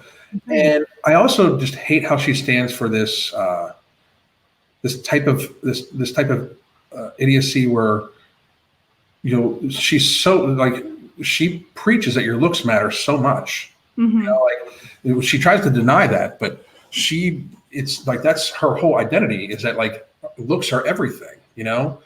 And here's a woman like I don't know what beauty standards she's effing. I don't because she gets her lips done, you know, fairly regularly. Constantly, her makeup, eyebrows, everything like that, constantly perfect done. You know, Mm-hmm. you know. So it's just weight. So if your health standard would be more appropriate, and okay, that's fine. But at the same time, I just really like I really want to be able to make sure that people like understand that when they listen to her, it could be very dangerous, you know? And when people get pissed at me about that, okay. But I think the message is very important, and there's a lot of other people that are joining in, and I appreciate that a lot too, because this is not just about our businesses, because Crystal and I are going to make money. You know, we don't need to be millionaires, like for real. Like, you know, I mean, that's you know, it's not something I ever think this is going to happen. You know, I just don't, and I don't care. Like as long as we can pay our bills and as long as we can take care of our family, it's great. But every damn day fitness is not designed to be me. That's why I always say this is Alan Roberts. I'm Alan Roberts, and this is Every Damn Day Fitness, right? Mm-hmm. Because we plan on eventually having the business not be me, like not be me being the face of it. You know, like somebody else will eventually take over the conversation for us while we're coaching and training people and stuff like that. You know, that's cool. Because I want to be able to help people for a long. Like this is people don't realize how the issue this is. This is a generational issue. Like most people that are your guys' age that are starting to have kids and like that don't care about this, that are listening to it's okay to be overweight and like that, alongside with how poor food is, like the food selection is, it's the childhood obesity rate is just getting worse and worse and worse and worse and worse. It's going to be a generational issue, you know, that is it's like, it endangers like us as a people, you know. This generation of kids growing up is the first generation where they will likely have a less of a lifespan than their parents. Yeah. That's not seen as completely unfucking acceptable. I don't know. I do have to say though, like when you said that she says F your beauty standards or whatever, like that everything to her is just beauty. I think that comes like I just want to explain why I think most of them think like that, because as I said, I wasn't there. It's because like as a obese person, especially as a woman, I have to say, like all my life I've been bullied because of how I look, right? Because I've always been big.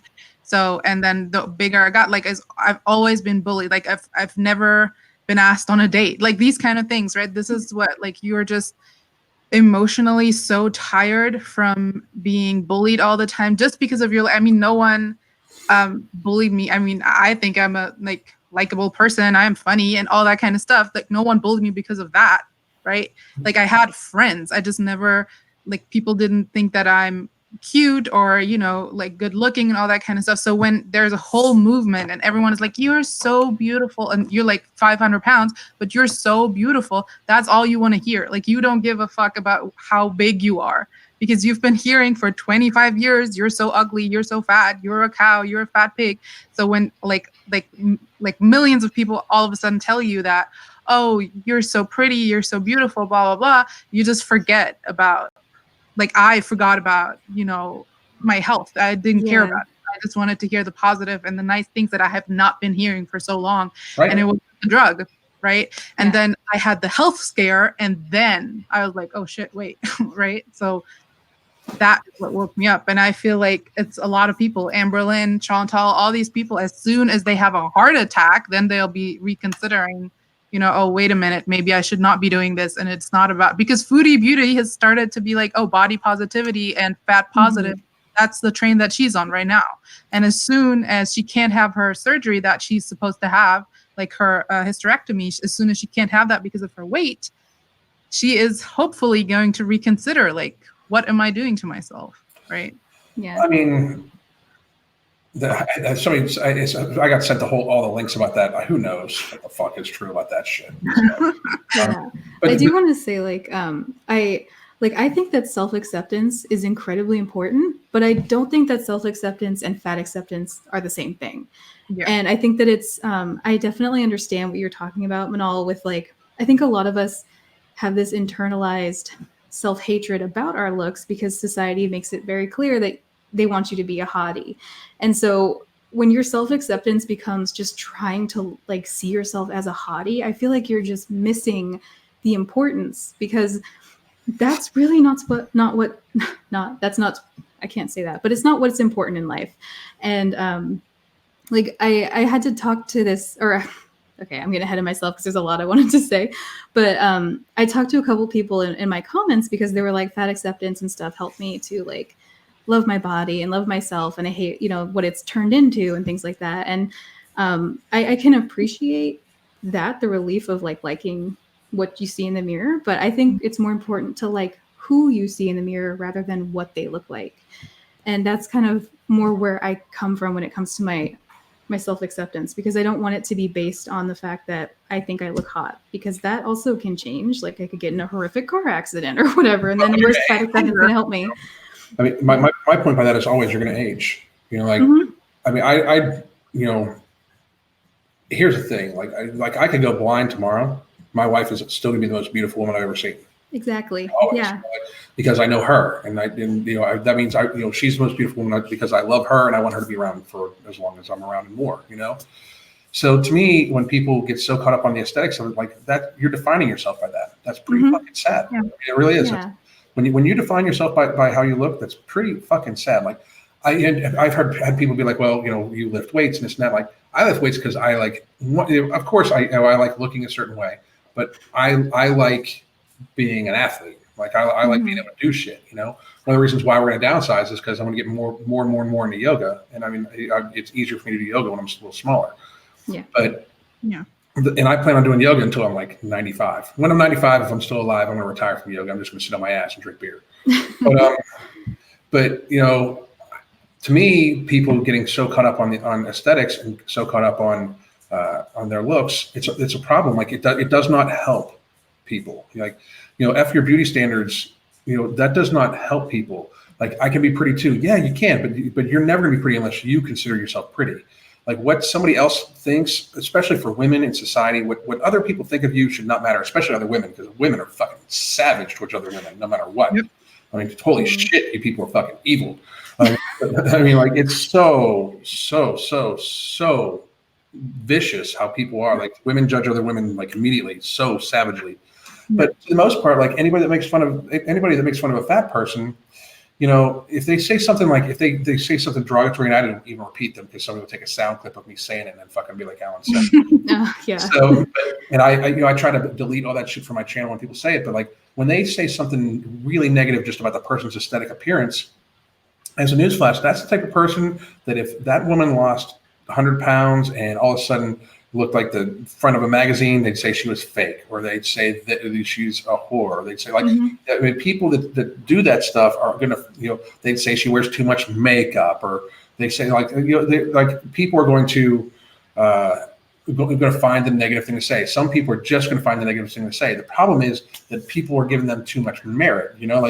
I've had like people have said shit about my appearance all the fucking time, and I'm just like, I don't give a fuck. I really don't. As long as my wife thinks I'm sexy, I don't fucking care. Like I do not. I don't give a shit, because that's all that matters, right? I'm healthy. I feel really, really healthy lately, especially. And to me, that's what, like I can see living another 40 or 50 years. Like I look forward to it. Like I feel really good. I don't think that people you cannot tell me that Tess Holliday can think about 30 years from now. 30 years from now, like this woman struggled to get up a flight of stairs. Amberlynn Reed can't possibly be thinking 10 years from now. She can't. If she is, she's seeing herself as having already done it. I guarantee that if she is thinking about the future, that's probably what she sees, is that she's already succeeded. I don't think so. When I hear her talk, I don't the message she sent me sounded desperate. It was I think she has these moments of clarity. Yeah. Yeah, she might. Yeah. And most addicts do. And she was expecting me to be yeah, I'll totally help you. But when I said you need inpatient therapy, she read it and didn't respond. And then she reached out to John of Beast to Beast, I believe. And nicer. What'd you say? Because she thought he was going to be nicer. She just wants someone to hold her hand and give her someone to do it for her. But she knows that she's it's a bad outcome here soon. You can't possibly if you can't stand up for if you and this is not meant to dog anybody, but if you sit down to do dishes or you sit down to cook, evaluate. If you have to sit down to cook a meal, do you need that meal? I always say that because that's a scary thing, and it's if you're able-bodied, if the only reason why you can't stand up to cook a meal is because you're obese, maybe you should really evaluate, and I just find when people try to discount facts about health and fitness, I find it horrific, and I find so many people right now making money off of them that it's crazy too. All the dietitians, I'm a healthy at every size dietitian. I see them all the time.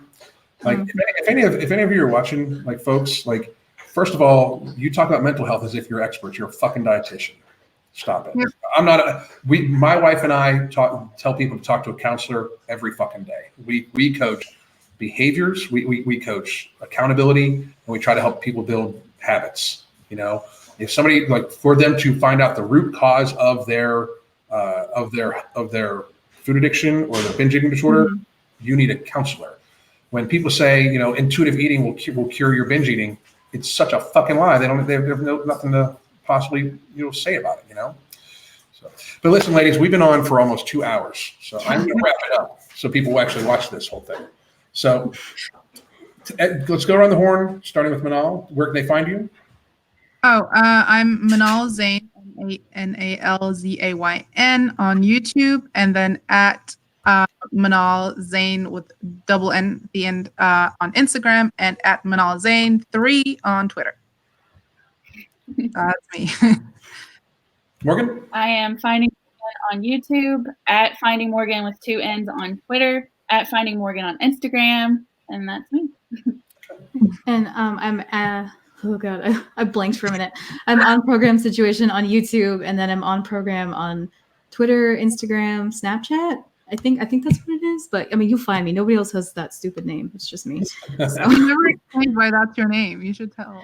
Oh, I hate jargon, and when Amberlynn started her weight loss doctor's plan, she kept talking about being on program, and that drove me crazy. So I just made that my name. Program.